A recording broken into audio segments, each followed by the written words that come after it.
something to y'all. So the other day I was in Harford and I go into a jewelry store and I saw this earring. I was like, fuck more that earring, you know. But the price for it was so fucking steep, dog.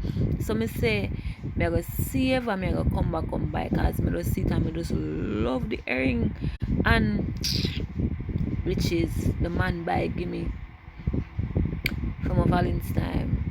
I know it's material things, but fuck, I love it, and I'm so grateful for this. And me I go cherish them earring here.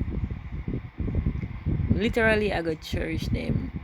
Because I see it and I say, me want it, you know. But don't have a proper like earring. And I say, me I go save and buy it. Long time I not spend some money for myself. And I say, me I go save and me I go buy this.